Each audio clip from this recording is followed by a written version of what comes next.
Hola amigos, buenos dias Mazatlan, or in today's episode I should probably say buenos tardes Mazatlan. Teddy here, and today I want to do something that is a little bit different.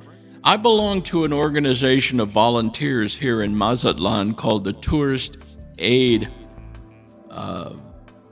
Volunteers. And what we do is basically we greet the cruise ship passengers as they come out of the cruise port and make their way into downtown Mazatlan in the El Centro, or the Central Historic District.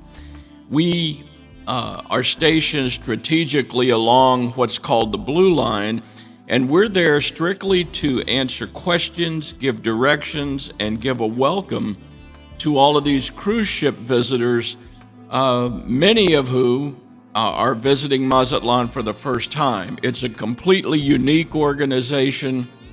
I have many comments from experienced cruise passengers that come into port and say they've never seen this in any other cruise destination. So it is a very effective way of marketing the city, if you will. And for us, the expats and the locals who man these positions get a great deal of satisfaction from meeting these folks. So here are some questions that I get commonly from many of these people that come in on the cruise ships. And the elephant in the room, of course, do you feel safe in Mazatlan? With all the drama and the shock journalism that goes on in the world, you know, you have one little incident or a couple little incidents, and they get totally blown out of proportion by the American media, especially, and the social media. The answer is absolutely yes, I feel safe here. In fact, I feel probably safer here than I would in any big city in the U.S. And from what my Canadian friends tell me, it's the same way there. You know, always in any city, be aware of your surroundings. Don't go where you shouldn't go, and don't do things you shouldn't do, and you'll be fine. Another question that I get quite often is, and just about every week this comes up. What attractions or what things should we see while we're here? Well, you know, generally speaking, since they're walking from the cruise ship when we see them along the Blue Line, they are headed into the Central Historic District for the most part. So we tell them, you know, obviously the cathedral, Plazuela Machado, the Pino Suarez Mercado. We point out the beach and tell them about the Malecon and Olas Altas. We also talk about the Golden Zone and the lighthouse and the observatory.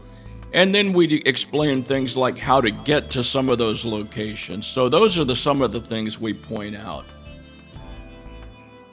Another popular question is, you know, generally they come off the ship with U.S. dollars. Because most of these cruises come out of Southern California or Northern California, LA or San Francisco. So they ask, should we exchange currency? And if so, you know, how do we do that? And I tell them basically, well, it really depends on what you're planning to do. If you're planning to go to any of the big restaurants or you know, big shops, all of them, you can certainly use your credit card, your Visa, your MasterCard, whatever. If you're planning on going to smaller shops, then you may want to exchange pesos for pesos. And I tell them basically try to use a bank or at least an ATM at a bank. Next up is we will always get somebody who asks, what restaurant do you recommend, or what taqueria do you recommend, or what clothing shop do you recommend? Well, what we try to tell them basically is there are many, many fine restaurants and shops in Mazatlan. We suggest you check out the menus, whatever.